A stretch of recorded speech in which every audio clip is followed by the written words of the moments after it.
नमस्कार। हमें है आपकी सेहत का ख्याल, इसलिए हर रोज लेकर हम आते हैं आपके लिए न्यूज 24 का खास प्रोग्राम संजीवनी। मैं हूं आपके साथ रोमिता तिवारी और मेरे साथ हैं जाने माने आयुर्वेदाचार्य डॉक्टर प्रताप चौहान। डॉक्टर चौहान, बहुत स्वागत है आपका कार्यक्रम में। थैंक यू जी, नमस्कार। लाइफस्टाइल है सही तो नहीं होगी आयोडीन की कमी। डॉक्टर प्रताप चौहान से जानिए आयोडीन और आयुर्वेद का कनेक्शन सिर्फ संजीवनी में। आज संजीवनी में हम बात कर रहे हैं आयोडीन की कमी की। क्या नमक में आयोडीन है, सिर्फ इतना जान लेना ही हमारे लिए काफी है? जी नहीं। आयोडीन हमारी स्किन, हमारे पेट, हमारे वजन, हमारी सोच को हर तरह से प्रभावित करता है और ऐसे में आयोडीन की कमी शारीरिक और मानसिक स्वास्थ्य के लिए कितनी खतरनाक हो सकती है, आइए जानते हैं डॉक्टर प्रताप चौहान से। डॉक्टर चौहान, सबसे पहले मैं आपसे यही समझना चाहूंगी कि अगर किसी के शरीर में आयोडीन की कमी है तो क्या लक्षण दिखाई देते हैं और आयोडीन की कमी से हमें कौन कौन से रोग हो सकते हैं? देखिए, आयोडीन जो है वो एक प्रकार का मिनरल है, खनिज है, जो हमारे शरीर के अंदर जो थायराइड ग्लैंड होता है उसके फंक्शन को वो कंट्रोल करता है, उसको एक तरह से उसको मेंटेन करता है। तो यानी कि यदि आयोडीन कम हो जाएगी हमारे शरीर में तो थायराइड ग्लैंड जो कि हमारे शरीर में ग्रोथ, डेवलपमेंट, मेटाबॉलिज्म को कंट्रोल करता है तो उस पर फर्क पड़ने वाला है। तो क्या लक्षण हो सकते हैं, जरा ध्यान से सुनिए। हो सकता है आपको भी हो, बहुत सारे लोगों को पता नहीं होता। अगर उनको लक्षण मालूम हो जाए तो कम से कम वो चेक करा सकते हैं। तो एक तो थकान, कमजोरी, सुस्ती बने रहना या वजन कम हो रहा है, आपका वेट लॉस हो रहा है। दूसरा जो है आपकी स्किन के अंदर, त्वचा के अंदर यदि ड्राइनेस रहती है, खुश्की रहती है, बाल आपके गिरते हैं, डैंड्रफ होता है, हाथ पैर ठंडे या पूरे शरीर में जो है एक तरह से बॉडी आपकी कोल्ड रहती है, यानी कि ब्लड सर्कुलेशन थोड़ा स्लो है।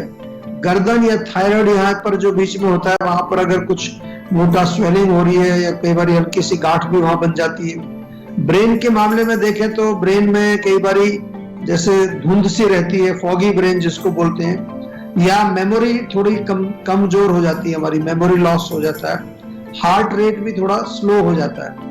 और महिलाओं में पीरियड्स कई बारी बहुत ज्यादा ब्लीडिंग होना या इरेगुलर पीरियड्स होना, और खास तौर से प्रेगनेंसी में कुछ प्रॉब्लम्स होती हैं। अगर प्रेगनेंसी के दौरान अगर आयोडीन कम हो जाए तो उसका इम्पैक्ट काफी सीरियस पड़ जाता है। बीमारियों की बात अगर हम देखें तो गॉइटर एक बीमारी होती है, आपने सुना होगा, जो कि थायराइड की प्रॉब्लम के कारण होती है। हाइपोथायराइडिज्म यानी कि आपका थायराइड ग्लैंड ठीक से फंक्शन नहीं करता है, या फिर जो है इनफर्टिलिटी या जो है बच्चे संतान उत्पत्ति में दिक्कत आती है। प्रेगनेंसी के दौरान कई तरह की कॉम्प्लिकेशंस, विशेष तौर पर जो बच्चा गर्भ में है उसकी डेवलपमेंट, उसकी ब्रेन की डेवलपमेंट पर असर पड़ता है। और कई बारी बच्चा जो है जिसको हम कहते हैं कि जिसका डेवलपमेंट ठीक से नहीं होता, ब्रेन का डेवलपमेंट, मंद बुद्धि जिसको कई बार हम बोल देते हैं बच्चे को, और प्रीमेच्योर मृत्यु भी बच्चे की हो सकती है, प्रीमेच्योर डेथ, या जो छोटे बच्चों में भी जब अगर जन्म भी हो जाए उसके बाद उनकी ग्रोथ प्रॉपर नहीं हो पाती है, और इन्फेंट मोर्टेलिटी आपने सुना होगा, छोटे बच्चों में जो मृत्यु हो जाती है वो बढ़ जाती है। तो देखिए, छोटी सी एक आयोडीन एक मिनरल है, लेकिन काफी सारा जो है उसका एक रोल है हमारे शरीर के अंदर। और इन चीजों को समझाने के लिए हम बार बार नए नए टॉपिक्स लेकर आते हैं आपके साथ, ताकि आप लोग सक्षम बने, आप लोग थोड़ा सा समझें और अपनी हेल्थ के इंचार्ज आप स्वयं बने। डॉक्टर चौहान, अभी आपने बताया कि आयोडीन की कमी के कारण हमारे शरीर में कौन कौन से लक्षण दिखने लग जाते हैं, लेकिन और कौन कौन सी चीजें हमारे शरीर में होती हैं अगर आयोडीन की कमी लगातार किसी व्यक्ति के शरीर में बनी हो?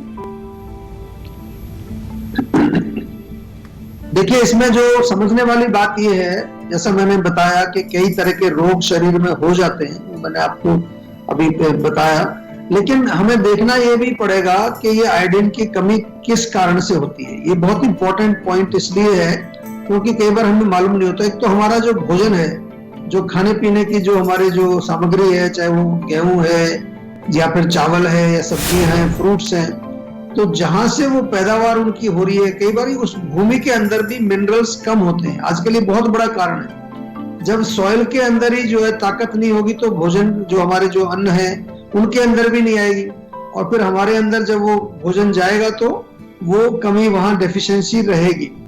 इसके अलावा जो है बहुत इंपॉर्टेंट ये भी है कि जो लोग बहुत ज्यादा डाइटिंग करते हैं आजकल बड़ा नया एक फैशन चल गया है कि वजन कम करना है, डाइटिंग करनी है, कई तरह की फास्टिंग चल रही है।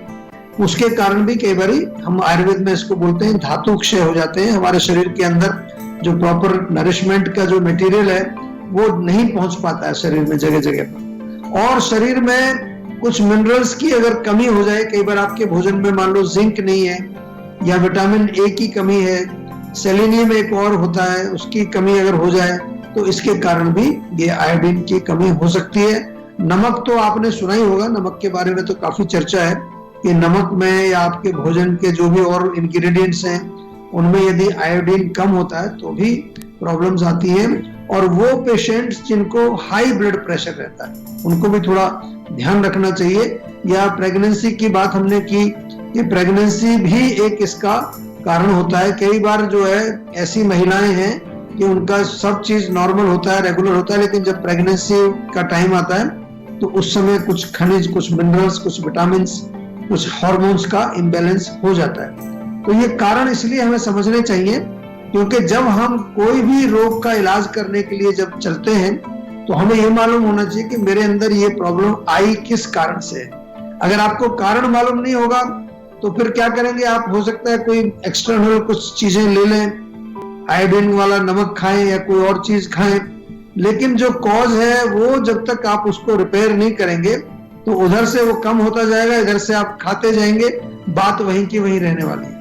इसलिए आयुर्वेद में हम हमेशा बात करते हैं आपसे कि कुछ भी रोग हो, आपको छोटा रोग हो, बड़ा रोग हो, आपको सबसे पहले क्या करना है, ये क्वेश्चन पूछना है कि ये रोग मुझे क्यों हुआ, what is the cause, what is the root cause of this problem. वो बहुत इंपॉर्टेंट होता है क्योंकि उसी के आधार पर हम जो है आपकी चिकित्सा करते हैं।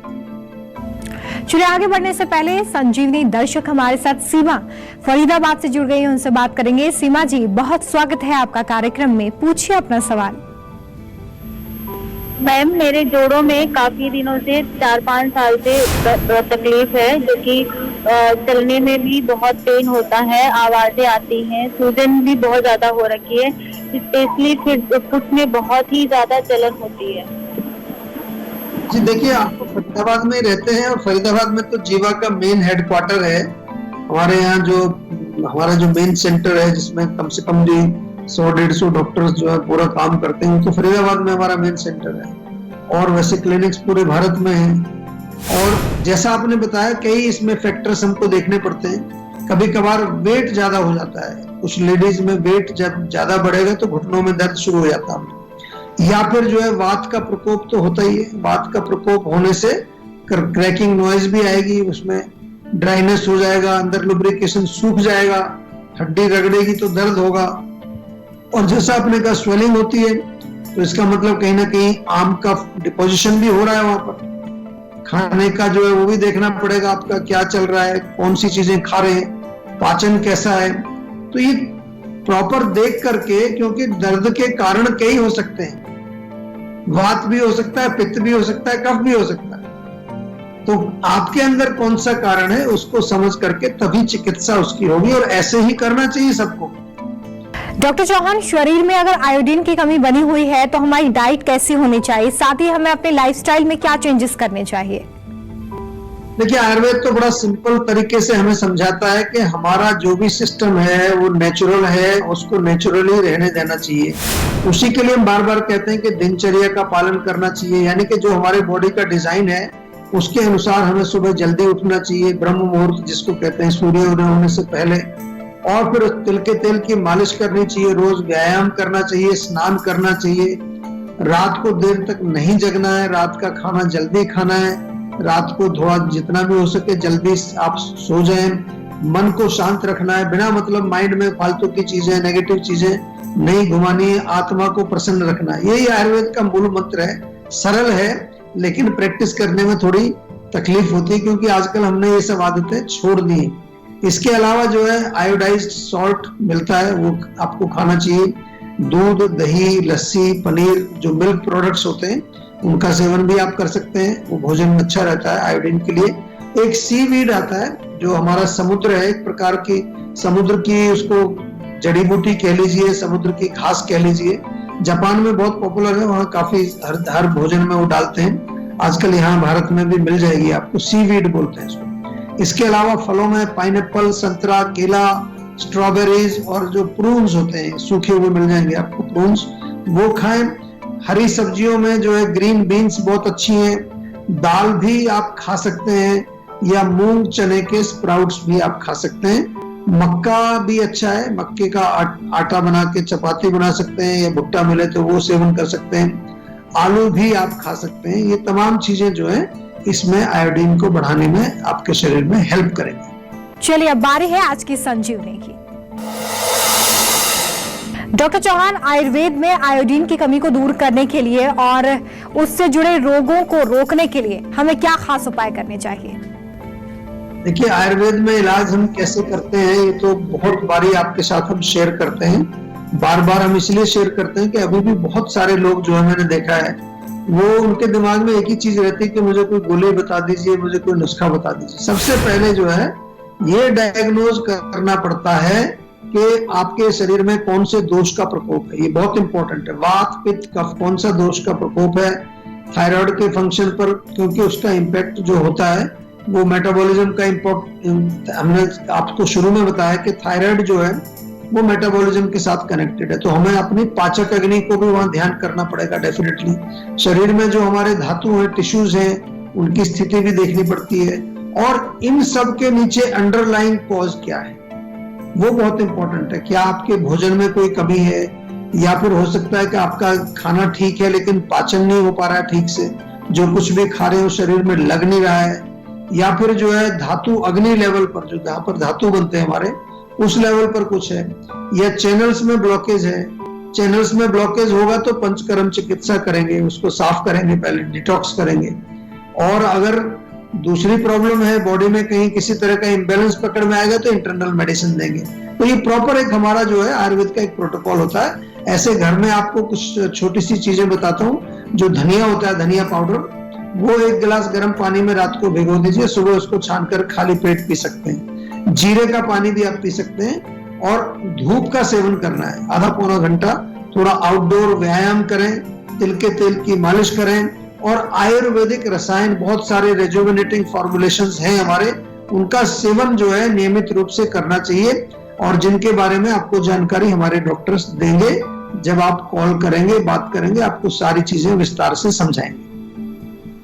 अगर आप भी अपनी सेहत को लेकर परेशान हैं तो टेंशन छोड़िए और फौरन सेहत का नंबर मिलाइए, जो है 012940400404। अपना फोन नंबर रजिस्टर कराइए और जल्द से जल्द डॉक्टर चौहान की टीम के डॉक्टर्स आपसे खुद संपर्क करेंगे। उनसे बात करिए और गुड हेल्थ पाइए।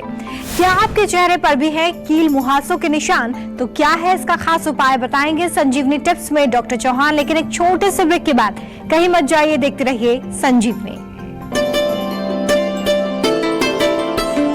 चाहे आप कोरोना से बचाव चाहते हैं, या आप कोरोना पॉजिटिव पेशेंट हैं, या पोस्ट कोविड कॉम्प्लिकेशंस के साथ जूझ रहे हैं, या इवन आपने वैक्सीनेशन भी लिया है, जीवा आपके लिए लेकर आया है एक स्पेशल हेल्पलाइन नंबर, जिसका नाम है जीवा इम्यूनिटी हेल्पलाइन। और जो नंबर है वो आप नोट कर लीजिए, 7042404040। इस नंबर को आप डायल करें और जीवा के एक्सपर्ट डॉक्टर्स के साथ बात करके इम्यूनिटी से रिलेटेड जो भी आपके प्रश्न हैं उनका आप समाधान पाएं। कोरोना के इस कठिन समय में हर एक नागरिक का ये कर्तव्य है कि हम सभी गाइडलाइंस का स्ट्रिक्टली पालन करें। सोशल डिस्टेंसिंग, साफ सफाई, मास्क तो हमें सभी को लगाना है। वक्त हो चला है संजीवनी टिप्स का। डॉक्टर चौहान, कील मुहासे से मुझे लगता है कि हर कोई परेशान होता है, क्योंकि जब ये चले जाते हैं तो दाग रह जाते हैं। कैसे दूर करें इन दागों को? देखिए, बहुत सारी चीजें कंसीडर करनी पड़ती हैं। सबसे पहले ये देखा जाता है कि रोग कितना पुराना है, रोग की स्थिति क्या है, उसके अनुसार फिर जो है डिसीजन लिया जाता है। ऐसे तो सबसे बढ़िया है पंचकर्म कराइए। हमारे त्वचा की 7 लेयर्स होती हैं। जब बहुत ज्यादा डीपर लेवल में टॉक्सिन चले जाते हैं तब वहां दाग धब्बे पड़ते हैं जो आसानी से नहीं जाते। वहां पंचकर्म से बहुत लाभ मिलेगा। जीवाग्राम में आइए, कम से कम 1 सप्ताह 10 दिन वहां रहिए। दूसरा, रक्त शोधक मेडिसिन इसमें दी जाती हैं। बहुत सारी दवाइयां हैं जो खून को साफ करती हैं, जैसे हमारे नीम टैबलेट है, नीम सिरप है। इसके साथ साथ एक्सटर्नल एप्लीकेशन लगाने के लिए भी लेप होते हैं। आयुर्वेद में कई तरह के लेप हैं। जीवा का जो है कुमकुम आदि तेल होता है, वो दाग धब्बों के लिए बहुत अच्छा काम करता है। सेफ्रन क्रीम भी है, टर्मरिक क्रीम है। ये सब चीजें दाग धब्बों के लिए बहुत अच्छी है। ताजा मलाई ले लीजिए और उसमें 1 चुटकी हल्दी मिला करके उससे भी थोड़ा जेंटल मसाज करके छोड़ दो थोड़ी देर, उससे भी साफ होगा। ये कच्चा दूध होता है घर में, थोड़ा कच्चा दूध लेके उससे जेंटल मसाज करके 15-20 मिनट उसको छोड़ दो, फिर गुनगुने पानी से उसको वॉश कर लीजिए। बादाम के तेल से भी आप मालिश कर सकते हैं। इनसे आपको रिलीफ मिलेगा, लेकिन प्रॉपर इलाज करने के लिए आपको हमारे डॉक्टर से बातचीत करके, चाहे वीडियो कंसल्टेशन करें, चाहे क्लिनिक पर जाकर, चाहे जिस तरह से भी आप मुलाकात करके हमारे डॉक्टर से प्रॉपर पर्सनलाइज चिकित्सा जरूर कराइए। हम उम्मीद करते हैं कि आप भी आज डॉक्टर प्रताप चौहान को सुनने के बाद सेहतमंद रहने की तरफ अपना एक और कदम बढ़ाएंगे, और इसमें आपकी मदद करने के लिए आपके साथ है सेहत का नंबर 012940400404। ये फोन नंबर फौरन घुमाइए और अपनी कॉल रजिस्टर करवाइए। आप हमें ईमेल भी कर सकते हैं। हमारा ईमेल एड्रेस है info@jiva.com। फेसबुक के जरिए भी आप हमसे जुड़ सकते हैं। हमारी फेसबुक आईडी है www.facebook.com/jiva ayurveda। हमेशा स्वस्थ रहें, तंदुरुस्त रहें और खुश रहें। इसी उम्मीद के साथ कल फिर होगी आपसे मुलाकात। आज दीजिए इजाजत। नमस्कार। नमस्कार, मैं हूं मानक गुप्ता। अगर आपको हमारा ये वीडियो पसंद आया हो तो इसे लाइक और शेयर जरूर करें, और हाँ, हमें सब्सक्राइब और फॉलो करना ना भूलें, ताकि आप देश और दुनिया की कोई खबर मिस ना करें। तो जुड़े रहिए हमारे साथ और देखते रहिए News 24।